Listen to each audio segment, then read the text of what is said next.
Merci Guylaine, merci Françoise, bonsoir à tous et bienvenue dans Complément d'enquête. On a appris hier que Volkswagen allait enregistrer son premier déficit depuis plus de 15 ans, 1,5 milliard de pertes au troisième trimestre, conséquence bien sûr du scandale.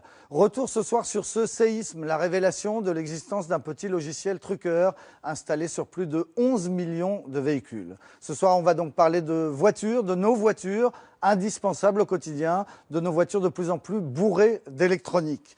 Touche pas à ma bagnole, c'est le thème de ce 321e numéro de Complément d'enquête. Face aux porte-paroles, même les questions les plus simples deviennent compliquées. Comment allez-vous ? Bon, écoutez, on va dire que ça, c'était pour le test son. Mais par contre, je vous ai prévenu, nous ne répondrons pas aux questions du type « Comment allez-vous » ?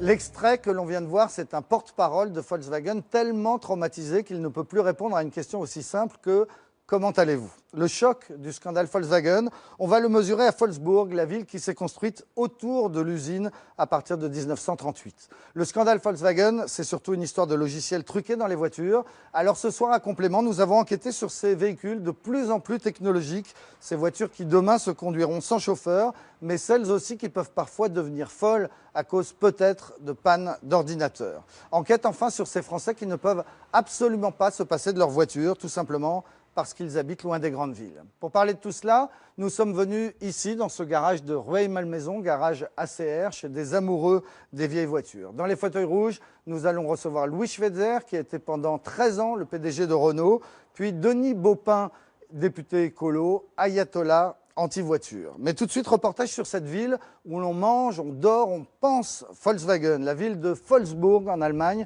où la moitié des habitants sont des salariés directs du constructeur. Volkswagen City, c'est un reportage de Laure Paulet, Julien Abapsa, Céline Dupeux et Michael Bozo. Ça fait 30 ans qu'elle vit ici, en Allemagne. France, ouvrière chez Volkswagen, a pris les habitudes du coin. Un bretzel comme casse-croûte pour son service de nuit.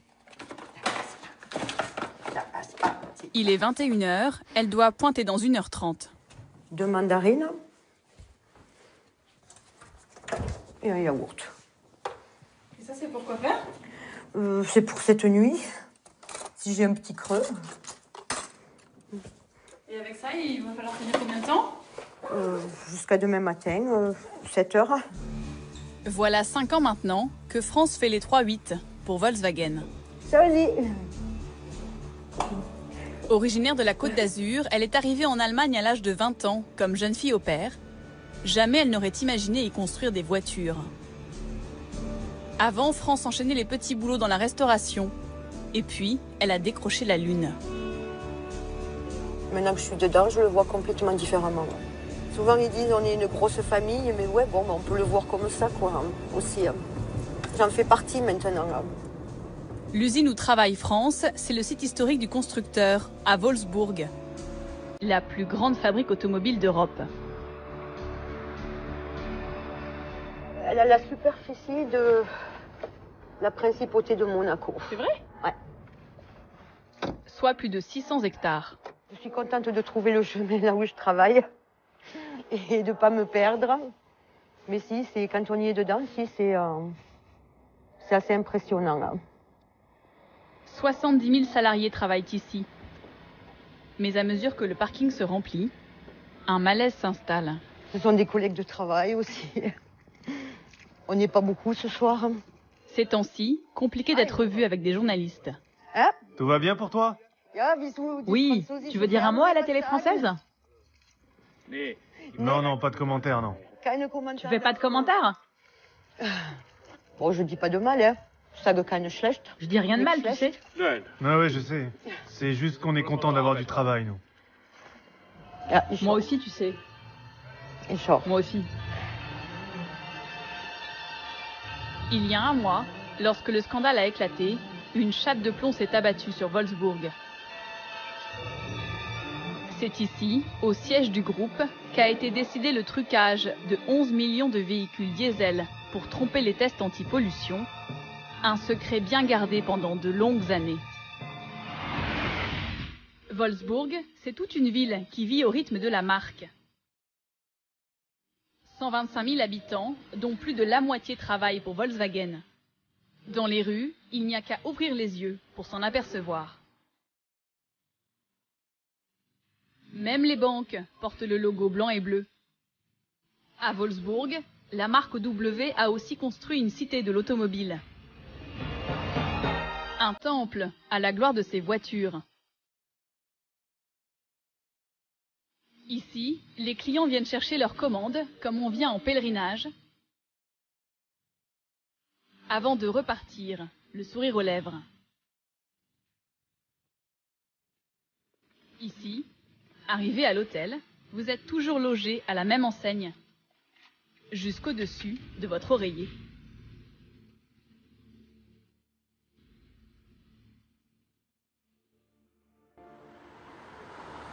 Wolfsburg, c'est l'histoire d'une verte plaine sur laquelle la ville a été créée à partir de rien, juste avant la guerre.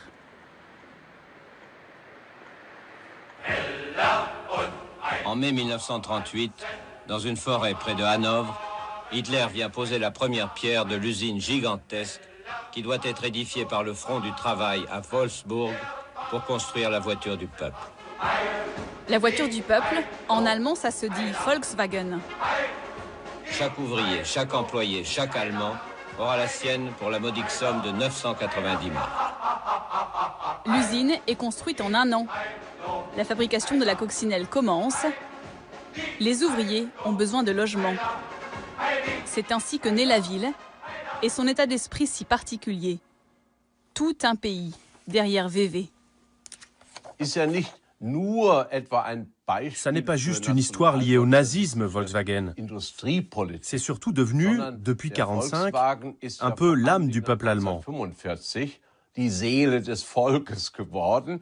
Cette voiture, pour nous, c'est un symbole très important de la réussite économique de l'après-guerre.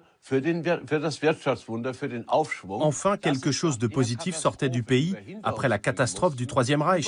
Les gens d'ici se définissent comme les enfants de Volkswagen. Et vous-même, vous avez une Volkswagen ? Évidemment, que des Volkswagen. Et je viens justement de commander ma nouvelle.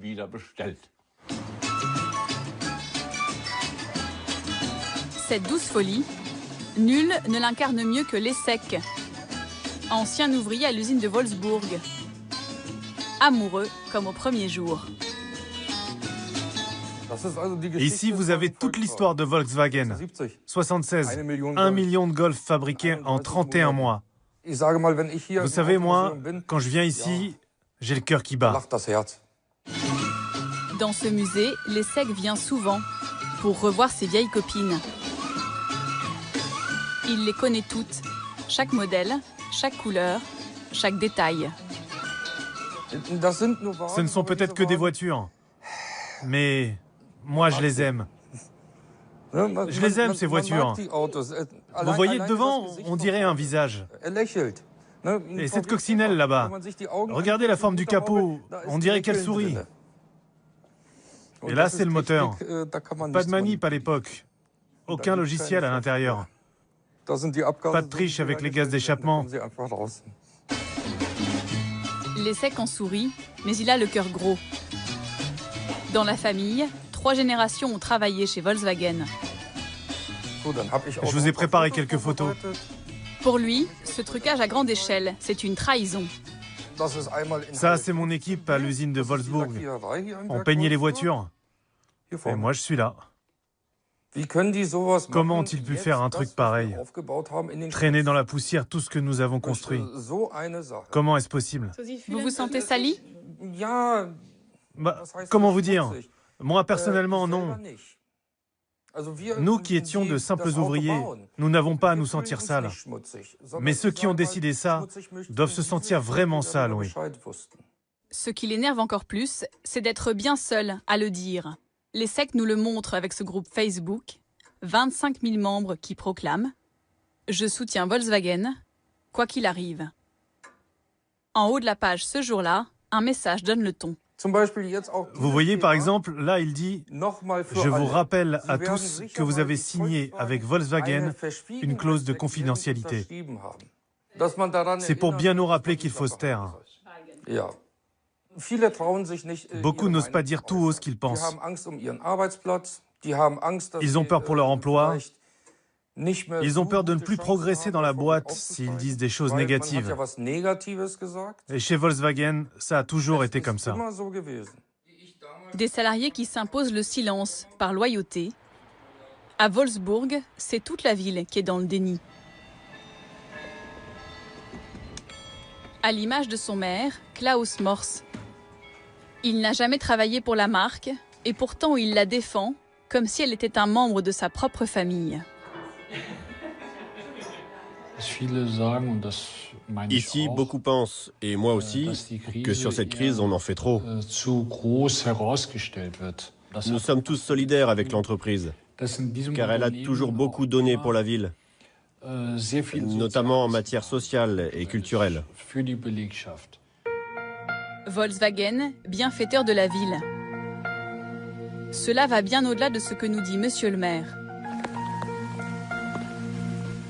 Plutôt que de travailler à l'usine, Svante Evenbourg a préféré devenir prof d'histoire. Il nous invite à faire un petit tour du propriétaire.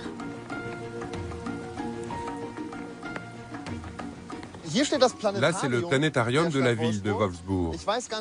Je ne sais plus exactement de quand il date, mais c'est un cadeau de Volkswagen.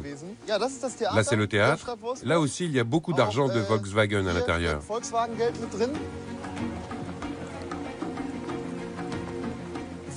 Et là, nous arrivons devant la nouvelle école de Wolfsburg. Cette école a été offerte en 2008, je crois, par Volkswagen, pour l'anniversaire de la ville. À Wolfsburg, pas besoin de logo pour être lié à Volkswagen. La marque s'occupe de tout. La cantine aussi est l'une de ses filiales. Volkswagen est l'un des plus grands producteurs de charcuterie d'Allemagne. Ah bon? Oui, Volkswagen produit plus de saucisses que de voitures. Grâce aux taxes versées par Volkswagen, Wolfsburg est de loin la ville la plus riche de la région. L'an dernier, elle a collecté au total plus de 250 millions d'euros d'impôts, sans compter les cadeaux surprises. C'est quoi ça? Ça, c'est le dernier cadeau de Volkswagen pour notre 75e anniversaire en 2013. Et vous pourriez refuser ces cadeaux? Non, ça ne se refuse pas un cadeau. Et puis nous, à Wolfsburg, nous sommes si dépendants de Volkswagen que nous ne pouvons pas refuser leurs cadeaux, même les plus bizarres. Ça ne vous effraie pas? Si, bien sûr, c'est très dangereux. Je l'ai toujours dit, Wolfsburg est comme une ville de chercheurs d'or. Le jour où il n'y aura plus d'or, si Volkswagen disparaît, alors elle sera en danger de mort.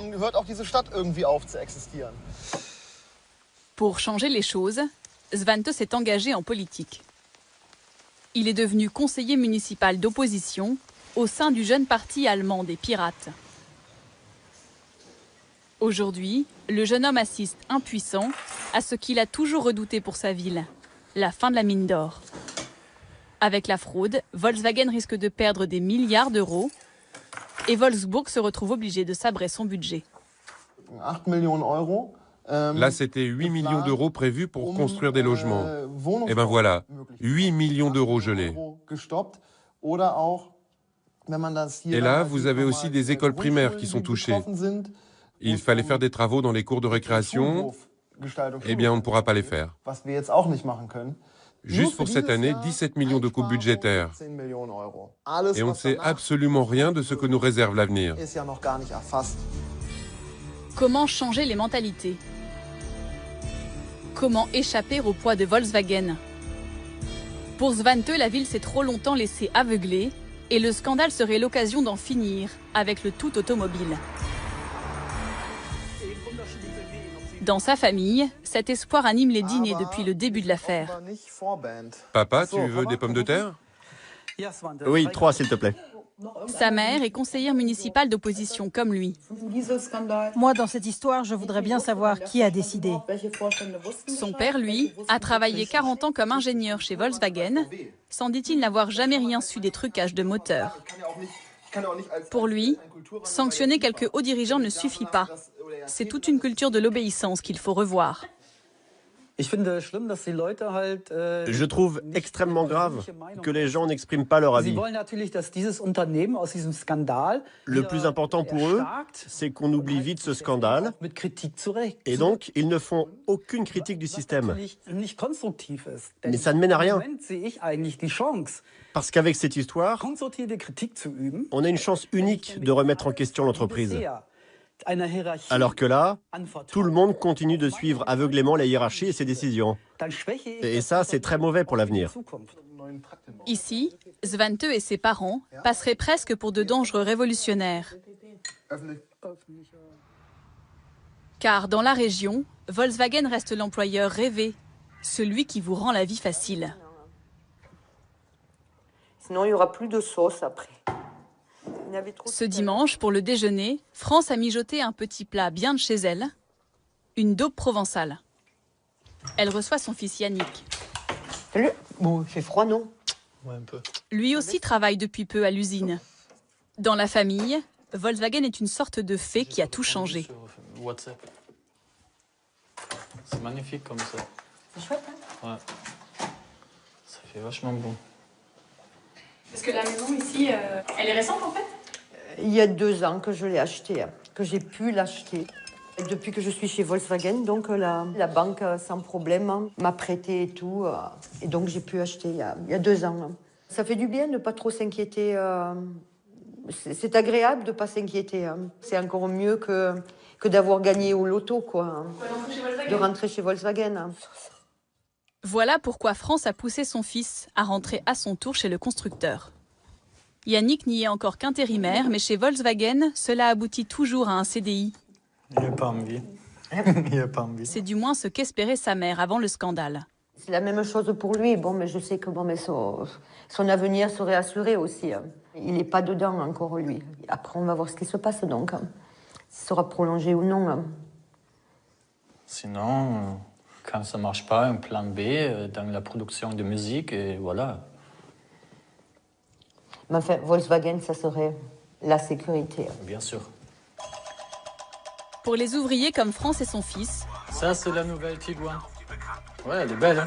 La seule question qui compte depuis l'affaire Volkswagen, c'est là où c'est là où je travaille. Ouais. C'est celle des emplois. L'usine pourra-t-elle continuer de faire vivre confortablement toute la ville? Le sujet est tabou. La seule rencontre que nous ayons obtenue avec le constructeur, c'est à cette fameuse cité de l'automobile, là où les clients viennent chercher leur nouvelle voiture. Une visite sous contrôle du service de presse. Bonjour, vous êtes content? S'il vous plaît, pas d'interview. Éloignez-vous. Depuis le début de la crise, la communication est un peu crispée. Face aux porte-paroles, même les questions les plus simples deviennent compliquées. Comment allez-vous? Bon, écoutez, on va dire que ça, c'était pour le test son. Mais par contre, je vous ai prévenu, nous ne répondrons pas aux questions du type « Comment allez-vous ?» Je peux vous expliquer ce qu'est l'Autostadt et ce que nous faisons ici. Et les enjeux plus cruciaux, évidemment, sont carrément hors de propos. Tout ce que je peux vous dire, c'est que nous avons fait un excellent début d'année à l'Autostadt. Et sinon, est-ce que vous êtes inquiet pour vos emplois ici? Là encore, je ne pourrais rien dire à ce sujet devant la caméra. Comme je vous l'ai déjà dit, c'est le genre de questions auxquelles on ne répond pas ici. D'ailleurs, je vous demande de retirer cette question du reportage, parce qu'elle n'était pas prévue. En attendant de vraies réponses, à Wolfsburg, c'est jour de match. Ici, la plupart des supporters travaillent à l'usine, et le club appartient lui aussi à la marque. À coups de millions, elle en a même fait l'une des meilleures équipes d'Allemagne. Avec cette histoire de fraude, ça va pas très fort. Alors ce serait vraiment bien qu'ils gagnent cet après-midi, pour nous tirer vers le haut. Oui, c'est sûr, une victoire, ce serait bon pour le moral à l'usine. Derrière les sourires, les lendemains s'annoncent difficiles. Volkswagen a déjà annoncé une révision de ses partenariats sportifs. Il est aussi question de réduire les bonus, les avancements. Autant de déconvenus que Yannick, le fils de France, et ses collègues encaissent jusqu'ici sans broncher. Mon avis, c'est que le football, c'est quand même moins important que les milliers d'emplois qui pourraient être supprimés.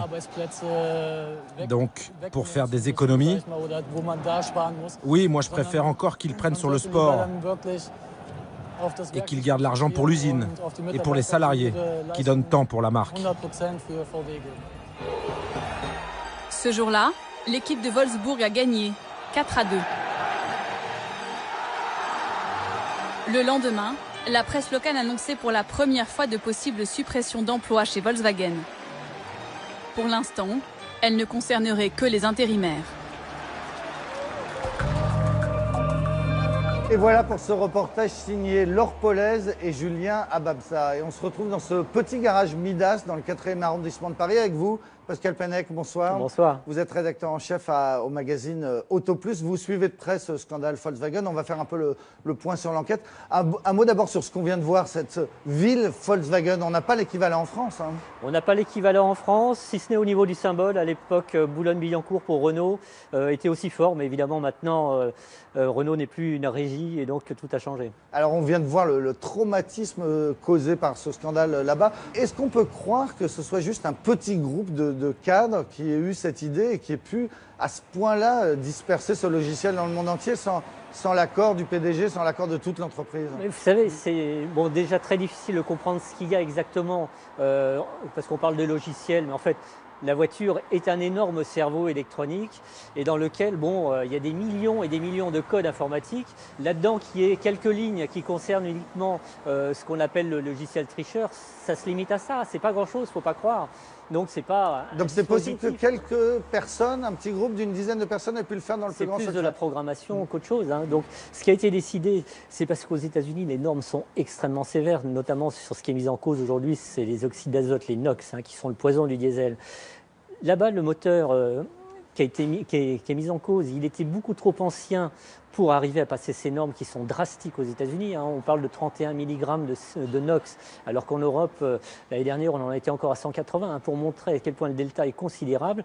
Ça allait très bien pour l'Europe, pour les États-Unis, ça n'allait pas, donc il a fallu tricher. C'est ça le problème. Il y avait une énorme pression du siège pour arriver à vendre des voitures aux États-Unis. C'était hors de question de se dire, tant pis, on ne met pas de diesel aux États-Unis, parce qu'on aurait pu. Ils auraient pu, et en fait, ça a été une décision stratégique de Volkswagen, mais également de tous les constructeurs allemands, pour essayer de s'imposer aux États-Unis, parce qu'ils n'y arrivent pas. Hein. Les Japonais ont très bien réussi, mais pas les Allemands. Et ils se sont dit, qu'est-ce qu'on pourrait faire pour y arriver? Et tout d'un coup, ils ont eu cette idée de dire, on va vendre du diesel, on va le vendre comme un produit écologique. Hein, le Clean Power, c'était ça aux États-Unis. Ils sont arrivés avec ces voitures soi-disant propres. Et ça marche quand on met des dispositifs très coûteux. Ces voitures, effectivement, diesel, consomment moins, elles polluent moins parce qu'elles ont des tas de gadgets qui permettent de tout filtrer. Mais le problème, c'est que sur une voiture relativement bas de gamme, qui est l'équivalent d'une Golf aux États-Unis, là, ça n'était économiquement pas viable. Donc, ils ont triché. Ça va rester comme la plus grande bourde de l'histoire de l'automobile? On ne peut pas parler de bourde, hein. C'est vraiment beaucoup plus fort que ça, puisque le séisme est mondial, dans le sens où ce qui est en cause aujourd'hui, il y a cette triche, en soi, elle est plus ou moins grave. Ce qui sont les dommages collatéraux qui sont en train de naître autour de cette affaire, qui concerne toute l'industrie automobile, qui concerne toutes les voitures diesel, parce qu'il n'y a pas que Volkswagen qui est en train de trinquer, c'est tout le monde. Donc la première victime, ce sera Volkswagen, les employés de Volkswagen, voilà. Les actionnaires de Volkswagen, et au-delà, vous êtes en train de nous dire le diesel va souffrir. Le diesel va souffrir, et toute l'automobile de toute façon en général. Mais toute la filière diesel va prendre une grosse claque, parce qu'il y a une espèce de suspicion maintenant qui est générale. On se dit que toutes les voitures diesel forcément ont un loup. Et ça, c'est pas bon pour les constructeurs français qui sont des gros producteurs de diesel. Hein. Donc les constructeurs français seront les premiers impactés parce que eux, ce sont sur des niveaux de gamme inférieurs par rapport aux Allemands. Tout ce qui est Mercedes, BMW, Audi, c'est des voitures tellement chères qu'ils peuvent mettre des dispositifs extrêmement coûteux sur les voitures. C'est pas très grave, ils arrivent à amortir ça. Sur les voitures bas de gamme ou de moyenne gamme comme ce qui est le cœur de créneau des marques françaises, c'est évidemment beaucoup plus compliqué. Alors, PSA a déjà fait le saut, à savoir qu'il dote ses voitures de ce qu'on appelle l'AdBlue, hein, c'est-à-dire c'est l'urée qui arrive à corriger les NOx. C'est un dispositif qui coûte cher, mais ils ont fait ce pari. Renault n'en est pas là.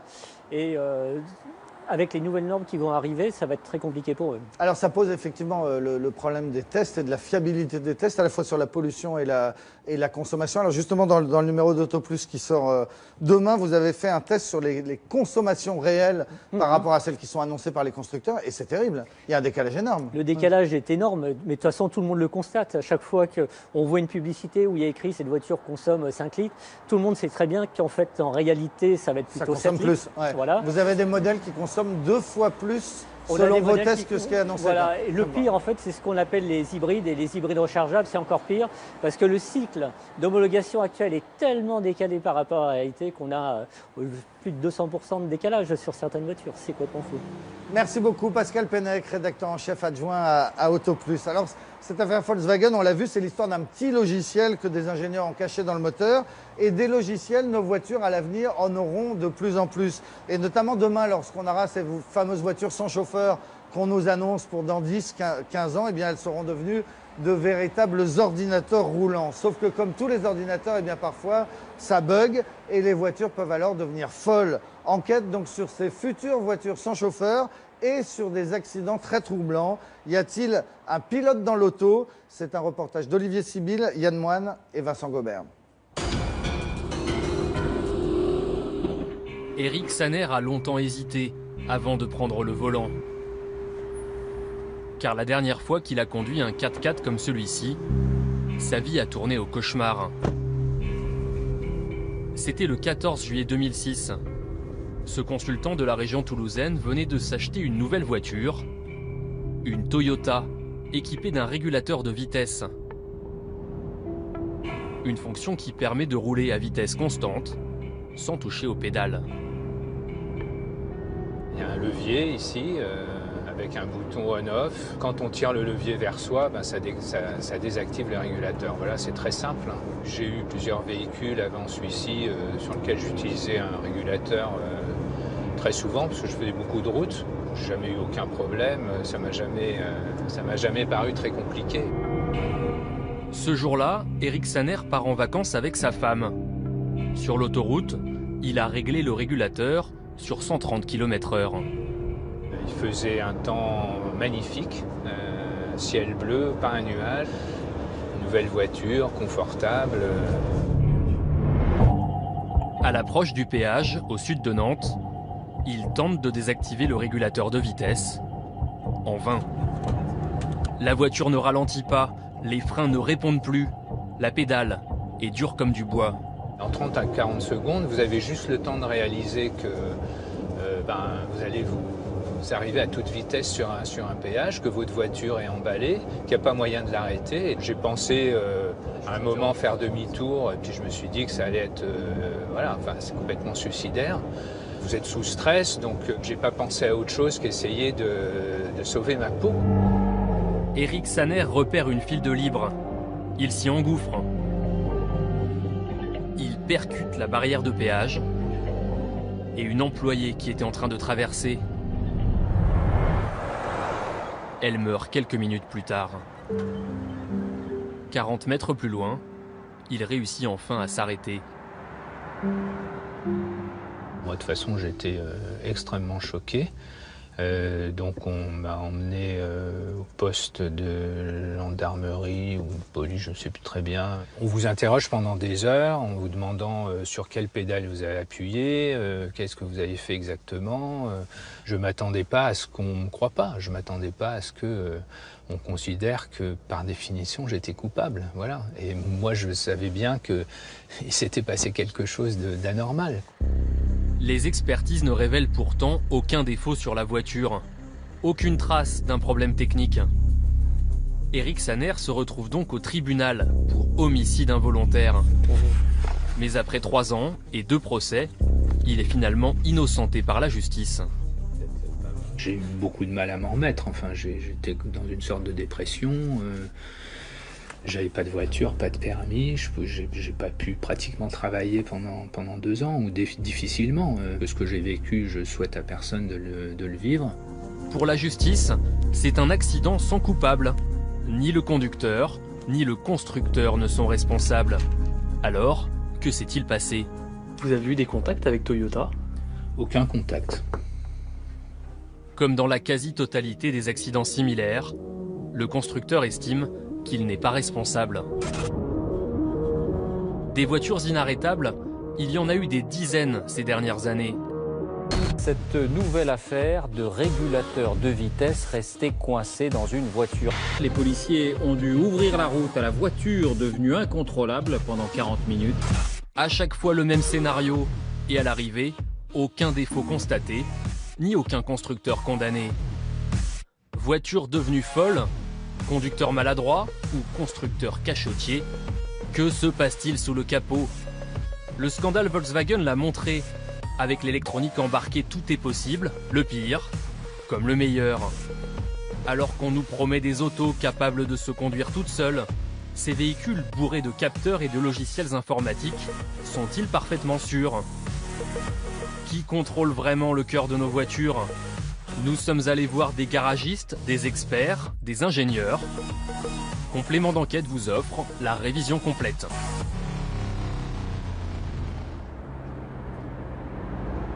Lorsqu'ils entendent parler d'un incident lié à l'électronique, les constructeurs dépensent beaucoup d'énergie pour démontrer qu'ils sont innocents. En 2012, à Montauban, Francis Serrano en a fait l'expérience. Bonjour, Marie, ma fille. Une des clientes de ce concessionnaire a eu la peur de sa vie. Elle aussi a été coincée dans sa voiture lancée à toute allure. Elle a mis 40 km à s'arrêter, escortée par les gendarmes. C'était ce type de voiture, c'était une Toyota Prius. Francis Serrano et sa fille sont persuadés qu'il y a eu un problème de freinage et que le constructeur ne leur a pas tout dit. Je me dis quand même, elle a été escortée par des gendarmes, par un patrouilleur. Les gens étaient à côté d'elle, voyaient bien que quand même elle essayait d'arrêter son véhicule et qu'elle n'y arrivait pas. C'était pas une jeune conductrice qui, pour la première fois, on lui mettait une voiture dans les mains. Je me dis, bon, il s'est bien passé quelque chose. Christophe, le mécanicien qui a démonté la voiture, se souvient encore d'un détail qui ne trompe pas.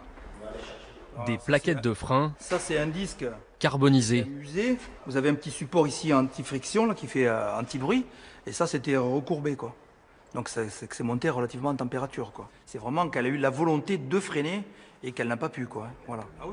2 semaines après l'incident, Francis Serrano voit débarquer au garage 5 ingénieurs de Toyota, venus spécialement de Belgique et du Royaume-Uni. Quand j'ai vu arriver ce minivan avec tous ces gens et toutes ces valises, j'avais jamais vu, quoi. J'ai 60 ans, j'avais jamais vu de tels outils qui étaient capables de rentrer comme ça, presque dans l'âme d'une voiture.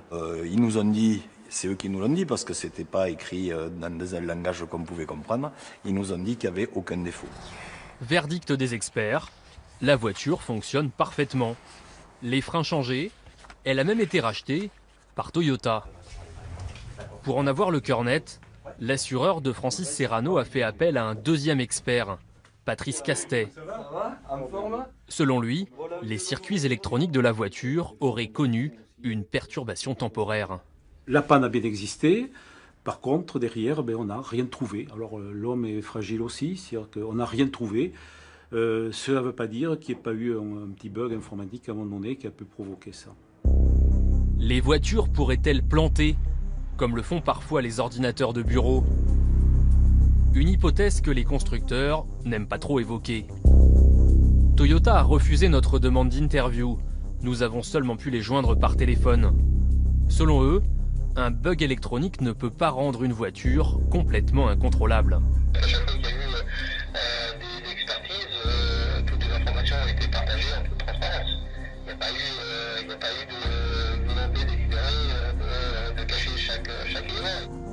Mais pour Pierre-Olivier Savreux, il y a bel et bien un problème de transparence dans l'automobile. Ancien journaliste chez AutoPlus, il a recueilli une 60aine de témoignages d'automobilistes au régulateur de vitesse bloqué. L'an dernier, pour la première fois, il a même réussi à monter à bord d'une de ces voitures folles. la Renault Clio d'une conductrice près de Blois.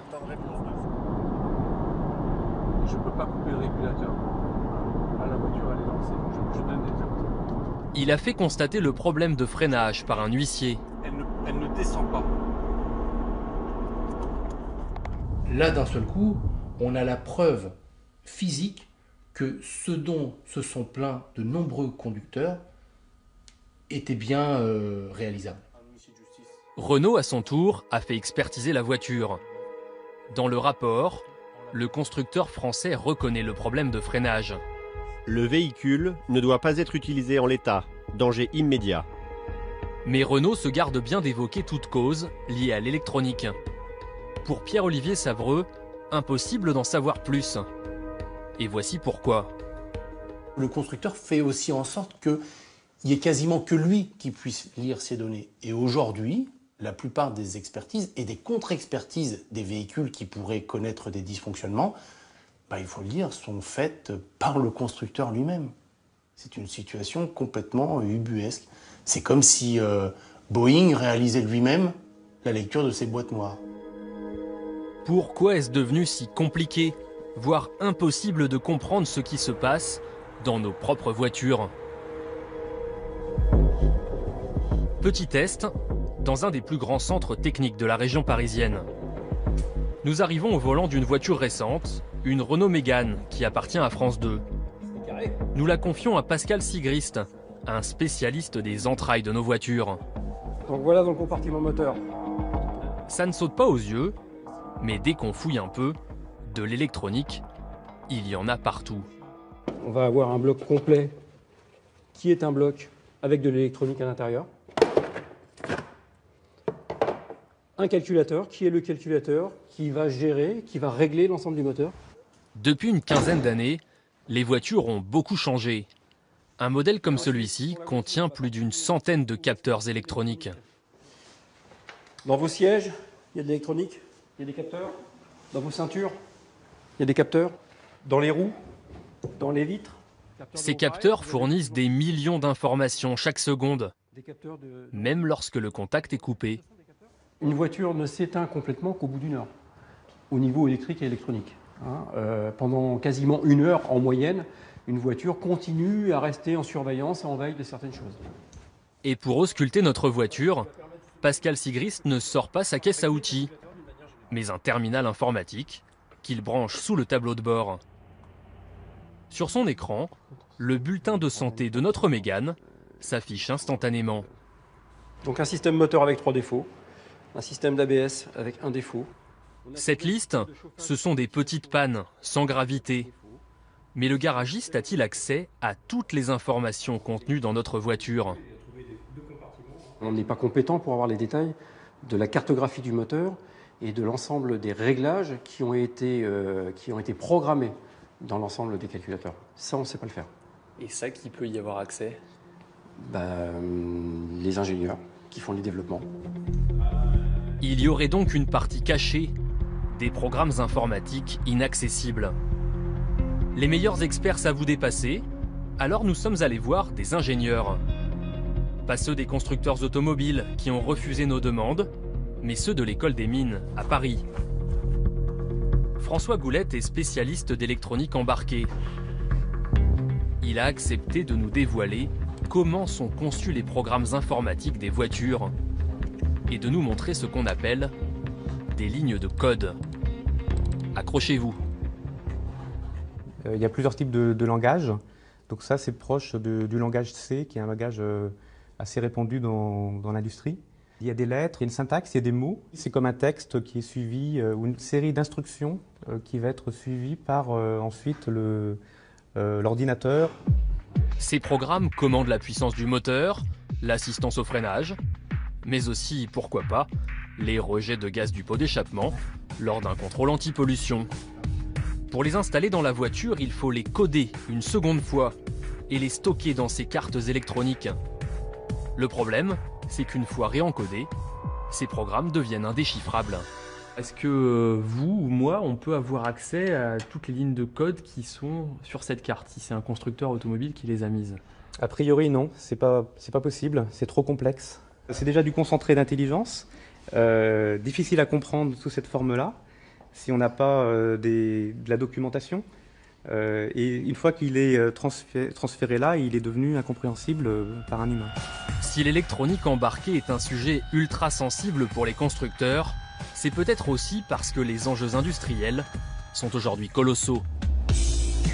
L'électronique dans la voiture, ce n'est que le début. À Bordeaux cet automne, se tient même le salon mondial de la voiture intelligente. Tous les constructeurs sont venus y présenter leurs dernières nouveautés. J'appuie sur le bouton. Sur le parking, on croise des voitures qui se garent toutes seules. On croise aussi des Français, bien placés dans la course à l'innovation. Vous allez voir, la voiture va s'arrêter. Les fameux capteurs laser vont détecter qu'il y a un obstacle. Enfin, quand ça marche. Ah. Au salon, l'électronique n'a que des qualités. Confort, simplicité et surtout sécurité. L'une des vedettes cette année, c'est le dernier prototype de Peugeot Citroën. Et on est en train de filmer là. Voilà, merci. En apparence, une voiture de série comme les autres. Très sollicité, elle fait le buzz de voiture. Ah oui, il y a pas mal de gens qui sont intéressés pour voir ce qu'il y a dedans, effectivement. Car ce Citroën C4 a une particularité. Il est capable de rouler sans conducteur. Comme vous pouvez voir ici, il y a des radars, hein, donc on en voit ici sur le côté. On peut voir aussi un autre radar central ici. Et dans le coffre, des ordinateurs. Beaucoup d'ordinateurs. Donc vous avez ici toute l'électronique de commande. Il y a aussi plusieurs ordinateurs qui contrôlent le système de freinage, le contrôle moteur et le système de direction. On pense que à horizon 2020, ça tiendra dans un calculateur de cette taille-là. Cette voiture, Peugeot Citroën a même commencé à la tester sur nos autoroutes, en toute discrétion. À bord, il suffit d'appuyer sur un petit bouton magique. Donc là, la fonction est disponible. Donc je l'active, j'appuie sur le bouton qui est sur le volant. Ouais, je lâche tout. Voilà. Donc là, la fonction est active. Plus besoin de tenir le volant, même dans les virages. Et le volant qui bouge pas mal. Et là, on a quand même le volant qui tourne assez bien là. On voit le virage est assez serré. Donc on va provoquer un déplacement. À 110 km/h, au milieu du trafic, la voiture peut aussi doubler et se rabattre toute seule. L'idée, c'est lorsqu'on va commercialiser ces véhicules, c'est que en mode autonome, le client puisse faire d'autres activités que celle de conduire. Hein. Typiquement, regarder un journal, ses SMS. Tout cela grâce à l'électronique et selon PSA, en toute sécurité. Si quelqu'un freine brutalement, le véhicule va freiner très fort et on va être capable de s'arrêter sans problème. Bien plus rapidement d'ailleurs que l'aurait fait un conducteur normal. Le système a un temps de réaction qui est bien meilleur que celui des conducteurs. 4 prototypes comme celui-ci roulent en France. Pour l'instant, selon le constructeur, aucun incident n'est à déplorer.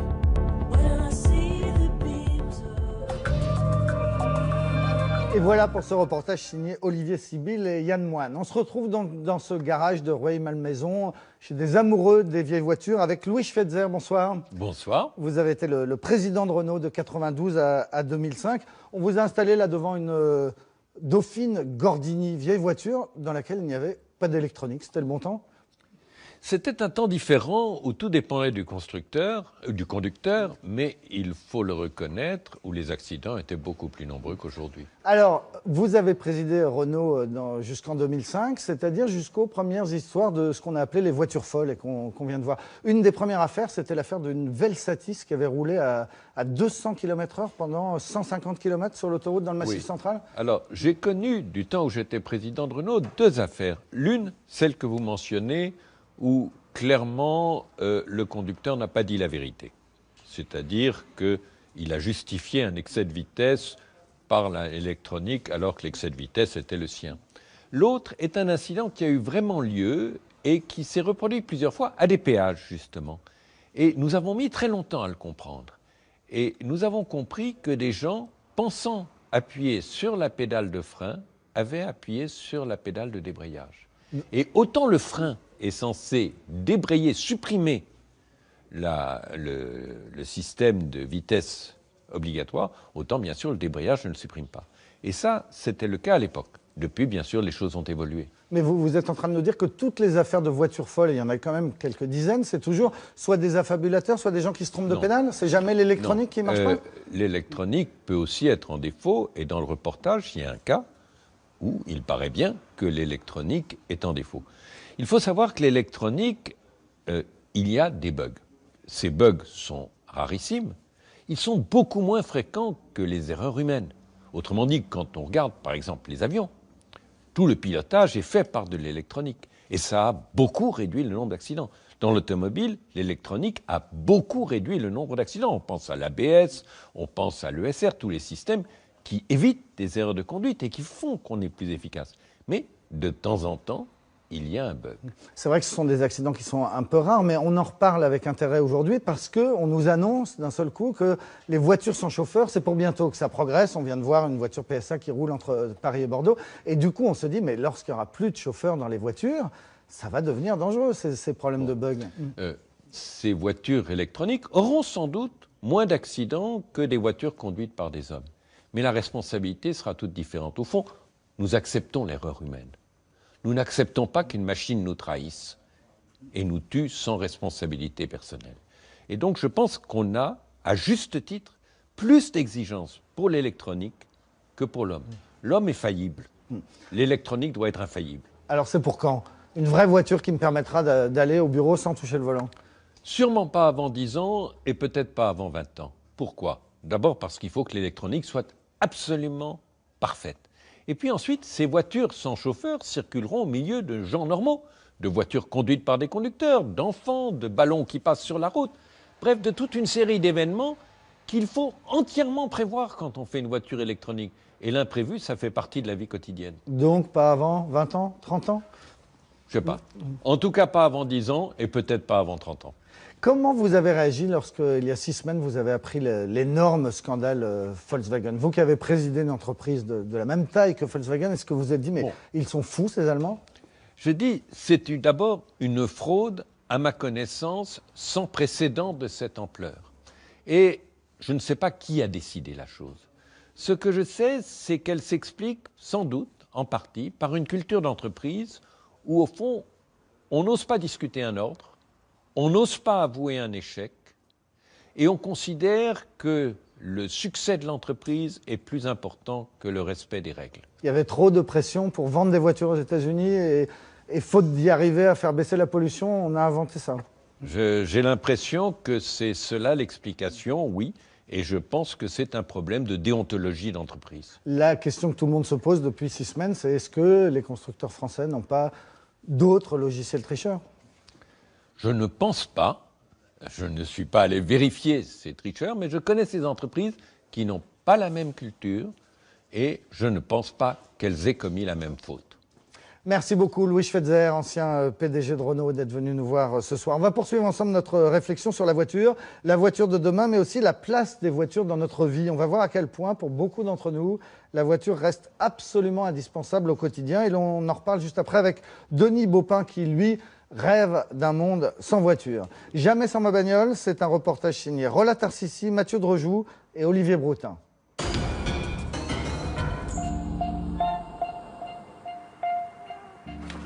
À 6 heures précises, tous les matins dans les rues de Fruges, le même bruit. Et pour Frédéric, toujours la même angoisse. Il prie pour que son scooter démarre. Il fait froid, c'est l'hiver. Cette fois-ci, c'est bon. Frédéric est soulagé. Quand son deux roues est en panne, ce jeune ouvrier de 24 ans est incapable de rejoindre son chantier. Il perd donc sa journée de travail et ses 70 € de salaire quotidien. Mon scooter, actuellement, à Fruges, c'est pas possible. Il n'y a pas de bus qui tombe aux horaires, il n'y a pas de train, il n'y a pas de métro. Donc non, sans scooter, je pourrais pas travailler. Non. Frédéric et Poliana vivent dans un village du Pas-de-Calais. Ils n'ont pas le permis et donc pas de voiture. Avec leurs 2 enfants et leurs 1 400 € par mois, ils n'en ont pas les moyens. Le seul véhicule de la famille, c'est ce vieux scooter à bout de souffle, acheté d'occasion 150 € l'an dernier. Chaque jour, le jeune papa avale 50 km sur des petites routes de campagne.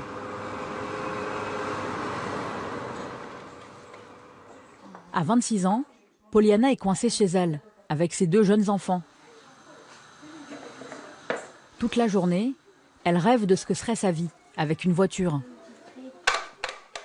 On serait sorti de Fruges, on serait sorti de la ville, on aurait été faire un McDo, on aurait été dans des grands parcs. Il y a des grands eaux gratuits dans des grandes villes pas loin, on aurait sorti pour changer les idées.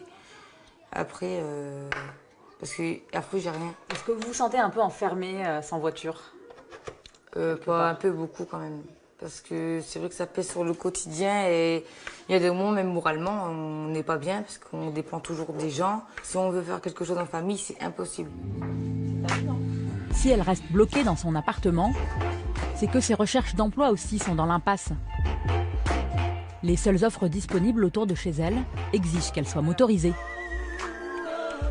Vendeur en bricolage, et enfin, dans des magasins de bricolage, ouais, moi ça me dirait bien, mais c'est à Ednay. Il y a une vingtaine de kilomètres. Il n'y a pas de bus pour y aller au matin et au soir. Donc je peux pas. Malgré que c'est pas loin, il y a 20 minutes. Pas de boulot, pas de loisirs. Poliana s'enfonce dans la précarité. Sans permis, sans voiture, sa vie n'avance pas. Loin des grandes villes, de leurs trams et de leurs trains, il y a ces millions de gens oubliés des transports en commun. En France, près de 40 millions de véhicules circulent. Et une voiture, ça coûte cher, en moyenne 3 300 € par an.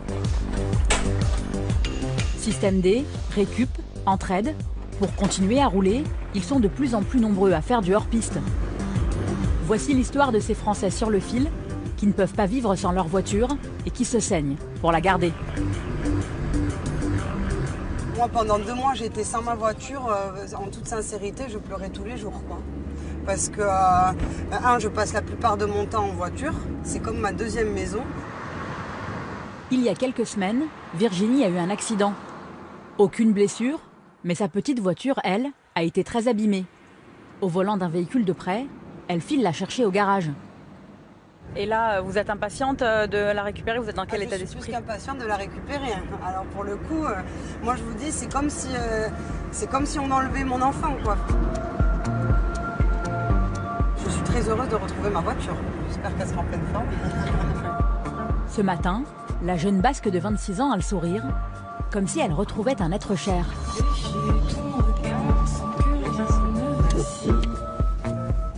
C'est ma Ford, ça. Ah, je suis trop contente, quoi. Génial. Ça fait bien plaisir de la voir comme ça parce qu'elle n'est plus du tout cabossée. J'avais le capot qui était complètement soulevé, l'intérieur aussi, pareil, tout avait reculé un petit peu. Et là, quand je vois le capot, ça fait plaisir, quoi. Il est comme neuf, presque. Voilà, je vais juste aller voir Tony. Tony, c'est la Providence. C'est lui qui a remis à neuf sa petite Ford. Radiateur remplacé, capot et phare changés. Chez un mécanicien classique, le tout aurait coûté plus de 2 000 €. Tony, lui, a promis d'être 2 fois moins cher. Un miracle pour Virginie, assistante à temps partiel dans une maternelle. J'attends le coup. Je vais rester assise.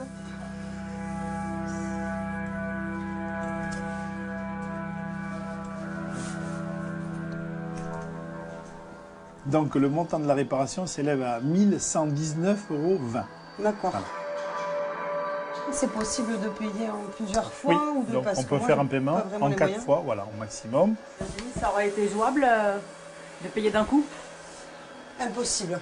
Ah non, impossible pour moi de payer d'un coup. Je suis en situation, j'ai pas forcément les moyens déjà pour subvenir à mes besoins chaque fin de mois, c'est compliqué. Du coup, non, j'aurais jamais pu. Même en 4 fois, c'est limite pour moi. Vous allez rogner sur quoi? Écoutez, je sais même pas sur quoi rogner parce que là, ma situation aujourd'hui est compliquée, quoi. Donc je sais pas, je vais devoir faire des efforts, même sur la nourriture, même presque. Quitte à la limite à parfois être un petit peu à moins sur son compte ou n'importe, je suis obligée. Moi, la voiture me sert vraiment tous les jours, quoi. Des travailleurs pauvres comme Virginie, Tony en voit de plus en plus. C'est d'ailleurs pour ça qu'il y a 5 ans, ce patron de casse s'est lancé dans la réparation de véhicules. Son secret, pour être moins cher, il utilise des pièces d'occasion piochées dans son propre stock. Les gens venaient chercher des pièces et souvent ils demandaient est-ce qu'on ne pouvait pas faire la réparation, on ne pouvait pas monter la pièce, je vous ai acheté une aile, c'est pas la bonne couleur, elle est bonne mais c'est pas la bonne couleur, est-ce que vous pouvez me la peindre? Donc voilà. C'est pour des raisons financières avant tout que les personnes... Ah, c'est évident, quoi, parce qu'on va être du simple au double sur un prix d'une aile d'occasion. Toute la journée, pendant que son fils Maxime a la tête dans les moteurs, Tony est pendu à son téléphone. Oui, bonjour, c'est la Cassil Toto, vous venez d'essayer de me joindre? Oui, c'était pour savoir si vous aviez une pompe hydraulique pour une C5. Oui. À quel prix? Ça vaut 250. Au bout du fil, des automobilistes inquiets qui cherchent des pièces bon marché. Tony le sait, au moindre pépin, leur vie peut basculer. Les gens qui font la démarche de venir dans des casses, c'est des gens qui ont a priori déjà des difficultés. Donc le moindre incident, un pneu crevé, un phare qui ne marche pas, c'est une catastrophe. Le choix de réparer la voiture, c'est pas un choix, je dirais, pris à la légère, quoi. C'est avoir un moyen de transport ou ne pas avoir de moyen de transport. Depuis 15 ans, le prix de l'entretien d'une voiture a presque doublé. Alors certains retroussent leurs manches et prennent la place de leur garagiste. Loin du Pays Basque, une autre casse, près de Saint-Étienne. Un cimetière de voitures où pas un cadavre ne repose en paix. Ici, 2 fois par semaine, des clients débrouillards viennent les désosser pour récupérer eux-mêmes les pièces dont ils ont besoin.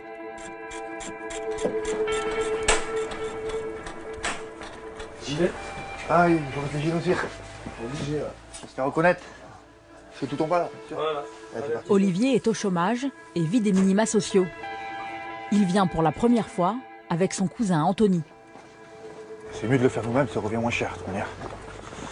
Même moins cher que d'acheter à la casse d'occasion? Quand vous démontez vous-même, c'est vraiment moins cher? Ah oui, oui, c'est tout bénef. 406, 406, 406, je crois que c'est derrière. Nous sommes aux portes de l'hiver et il a besoin de remplacer le chauffage de sa voiture. Bon, c'est un vieux chauffage, ça va, c'est même pas lui. Après avoir inspecté des dizaines de carcasses, il finit par trouver le modèle qu'il cherche. Je l'ai, Tony. Coup de chance, le chauffage est toujours là. Il est là. Il cave. C'est lui. 9,999 au magasin, ça coûte 160 € à peu près. Ça, on commande par internet, on paye un peu moins cher, 80 €. Voilà. En le démontant lui-même, Olivier le paiera 45 €. Type de merde. Comment t'en vis? Encore faut-il réussir à le récupérer sans le casser.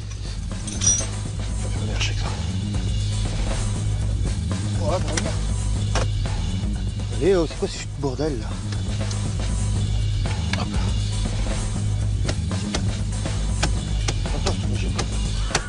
Hop là. Eh ben, avec un gros tournevis, on y arrive.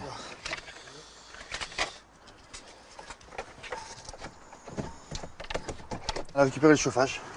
Et voilà, le boîtier de commande. Avec ça, on va pouvoir se chauffer, il peut y avoir de buée dans le pare-brise.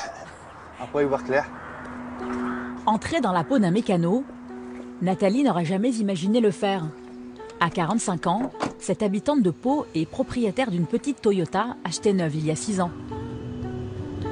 Pour accompagner ses enfants à l'école, pour travailler, pour aller faire ses courses, elle utilise sa voiture plusieurs fois par jour.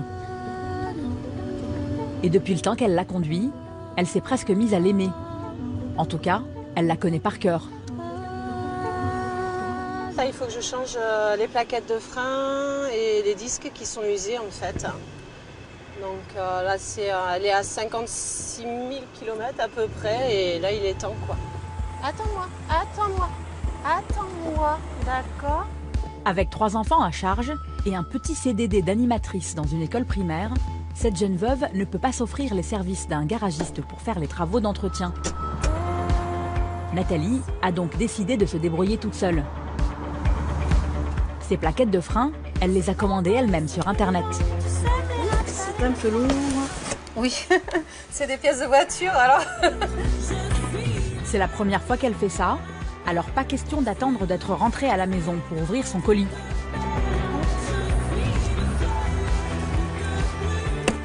Bon, j'espère qu'ils se sont pas trompés. Tout est ok. C'est génial. Il y a des nanas, elles seront contentes de réceptionner des chaussures. Moi, ça m'intéresse pas. Je préfère réceptionner ça, en fait. Donc, les plaquettes, elles vont se mettre dans des mâchoires qui vont venir se poser comme ça. Nathalie s'est prise au jeu de la mécanique. Et lorsqu'elle retrouve sa copine Joëlle, Allez, je t'offre un café? Là. elle cause bagnole et bon plan. Je te montre. Donc moi j'étais dans les freins. Ouais, tout est répertorié. Voilà. Le jeu de 4 plaquettes, elle me coûte 26,23 € au lieu de 81,96 €. Vous échangez les tuyaux en termes de voiture? Ben là du coup je lui fasse le tuyau parce que qu'elle aille pas acheter des pièces n'importe où aussi. Le tuyau qu'on m'a donné moi, ben, je lui transmets. Aujourd'hui c'est ça, c'est pas garder les choses pour soi. Si on peut aider l'autre aussi à mieux vivre, ben, autant le faire quoi. Échange de bons procédés, c'est justement grâce à Joëlle que Nathalie va devenir mécano au garage solidaire de Pau. Ce jour-là, elle va changer elle-même ses plaquettes de frein. C'est la première fois que je vais le faire, donc ça va être très rigolo. J'étais comme petite fille quand j'ai ouvert le paquet, et maintenant voilà, on va passer à l'action. Ici, on paye selon ses moyens. Pour Nathalie, c'est 12 € de l'heure, 4 fois moins cher que dans un garage traditionnel. L'apprenti mécano se lance sous l'œil d'un professionnel, Yves, un mécanicien de l'association.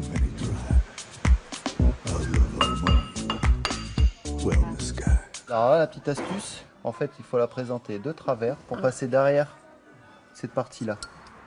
Et voilà. Je sais ce qu'on est en train de faire à ma voiture. Je sais exactement voilà, l'état de mes pièces. Ça m'est déjà arrivé d'aller dans d'autres garages et puis de ne pas savoir en fait ce qu'on avait fait à ma voiture et de faire confiance et d'avoir des surprises. Ce garage, en libre service, est ouvert depuis 10 ans. Il ne désemplit pas. La moitié des clients sont des femmes. Et donc il y a tout. Là, on a il y a de plus en plus d'adhésions qui se font sur la dernière année. On n'a pas explosé le chiffre d'adhésion, mais c'est quasiment doublé. 2 heures plus tard, Nathalie ne cache pas sa fierté d'avoir les mains toutes noires. Elle vient de changer ses plaquettes de frein, toute seule. C'est génial. Je suis trop contente. Vraiment, c'est chouette. Ma voiture, voilà, ça me représente moi. Donc j'essaie de prendre le plus grand soin de cette petite voiture, comme j'essaie de prendre le plus grand soin de moi-même. Voilà, je pense que c'est important. Et ne lui parlez surtout pas de pollution. Pour elle, l'écologie est un luxe qu'elle ne peut pas s'offrir. Je sais ce que c'est d'être sans voiture. Et moi, personnellement, je suis toute seule avec mes 3 enfants. Ça voudrait dire ne pas pouvoir travailler. Donc, pas pouvoir travailler, c'est pas pouvoir leur donner à manger, pas pouvoir les mettre à l'école. Enfin, voilà, tout ce qui fait une vie. Aujourd'hui, on a des voitures qui peuvent être non polluantes, mais qui sont difficiles d'accès au maximum. Donc, moi, ce serait plutôt les constructeurs et les politiques de mettre à disposition, justement, des consommateurs, des voitures non polluantes et à prix en fait accessible. En attendant ce jour, Nathalie repart, heureuse, pas prête de lâcher cette petite voiture qu'elle aime tant.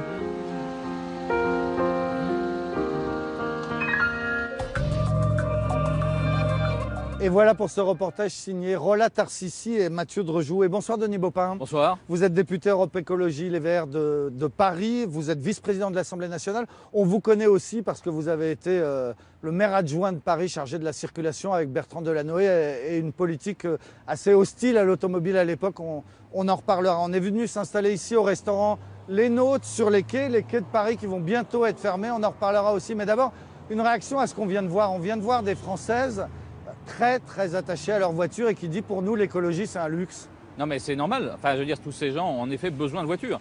Le problème aujourd'hui, c'est que quelque part, ils sont victimes des constructeurs automobiles. C'est-à-dire qu'ils disent tous qu'ils ont du mal à finir leur fin de mois. Pourquoi? Parce qu'on construit des véhicules aujourd'hui qui sont bien trop chers à l'achat et bien trop chers à la consommation. Pourquoi est-ce que toutes les voitures qu'on achète aujourd'hui dans le commerce, elles doivent rouler à 180 ou 190 km/h?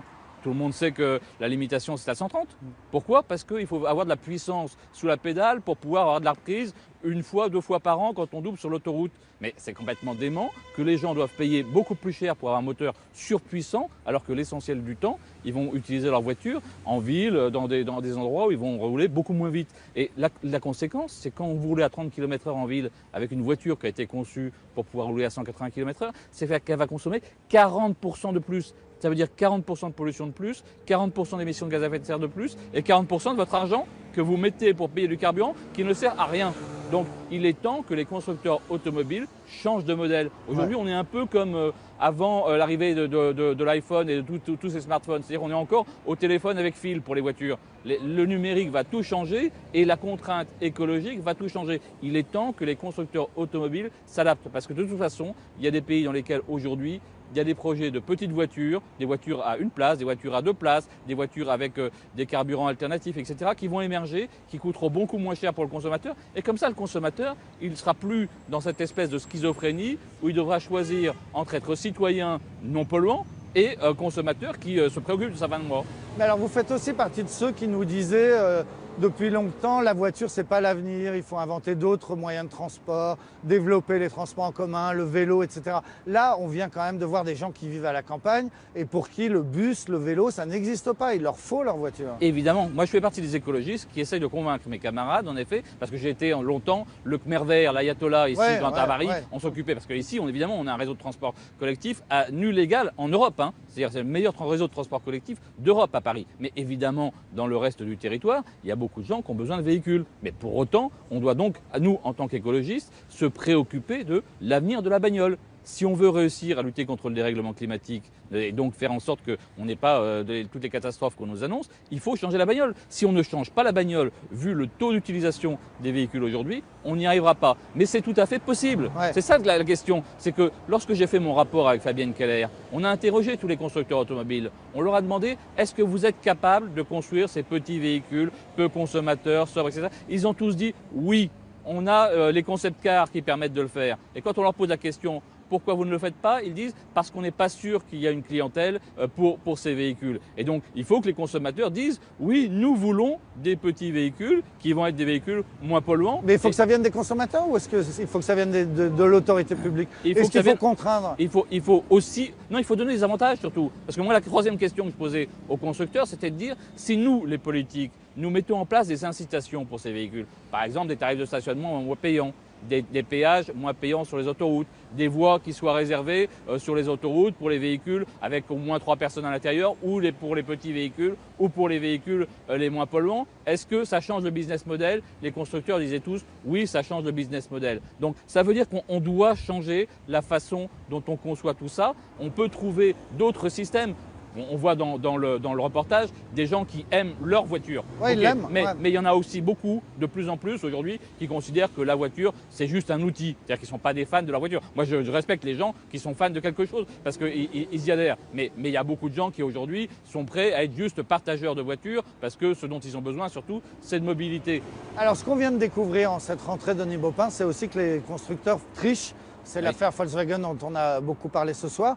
On apprend aujourd'hui même que la Commission européenne a décidé de relever les seuils de pollution autorisés pour les moteurs diesel. C'est la réponse au scandale Volkswagen? Alors, ce qui s'est décidé, c'est le Conseil européen, c'est le Conseil des ministres qui propose qu'on puisse permettre aux constructeurs de dépasser dans le fonctionnement normal ce qu'on mesure sur les tests d'homologation. Qu'est-ce qui se passe aujourd'hui? Vous avez des tests pour valider les véhicules.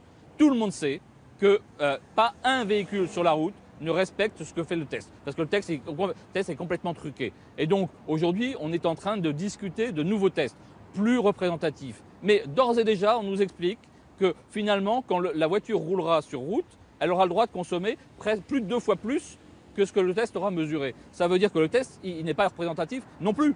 On accepte à l'avance de dire aux consommateurs, on va avoir une belle étiquette sur la voiture qu'on va vous vendre.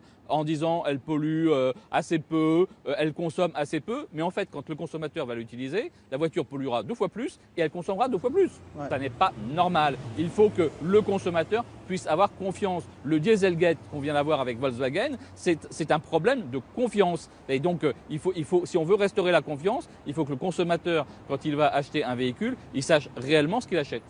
Enfin, Denis Baupin, on va parler de ça, cette voie Georges Pompidou. Là, pour ceux qui ne connaissent pas bien Paris, c'est vraiment un des axes principaux de traversée de Paris le long de la Seine.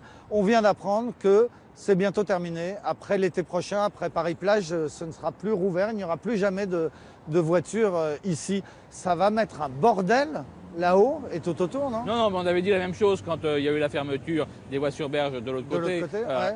Et finalement, à l'arrivée, ça s'est très vite régulé. On m'avait dit la même chose lorsqu'on a mis des couloirs de bus, etc. Les villes changent. Partout dans le monde, les villes changent. À l'intérieur des villes, il faut qu'on ait moins de circulation automobile parce qu'on a un problème de santé publique à cause de la pollution de l'air. Et aujourd'hui, les problèmes de santé publique, ils touchent tout le monde, et particulièrement... Ouais, mais vous êtes sûr que ce sera moins polluant quand toutes ces voitures seront là-haut sur les quais? Elles pollueront autant, sauf qu'il y aura des bouchons, elles pollueront plus. Si toutes les voitures se déplacent d'un quai à l'autre, en effet, on n'aura pas gagné. Mais ce qu'on constate depuis des années, c'est qu'au fur et à mesure qu'on désengorge les villes, on a de plus en plus de gens qui prennent les transports collectifs, donc de moins en moins de pollution. On a baissé de 25% la circulation automobile à Paris entre 2001 et aujourd'hui. Donc ça prouve que des politiques incitatives pour réduire la circulation automobile, ça fonctionne. Et pas qu'à Paris, hein, ça fonctionne dans toutes les villes à travers le monde parce que les villes ont donné trop de place pendant des décennies à la voiture. Georges Pompidou disait, d'ailleurs on est sur la voie Georges Pompidou, Georges Pompidou disait il faut adapter la ville à la voiture. Bah non, il faut adapter la ville à ses habitants. C'est quand même un peu plus sain. Bon, ça va faire encore un gros débat, on n'a pas fini d'en parler. Merci beaucoup, Denis Baupin, député de Paris Europe Écologie Les Verts. Voilà quelques-unes des questions qu'on souhaitait poser ce soir sur l'univers de la voiture, en espérant avoir aussi apporté quelques réponses.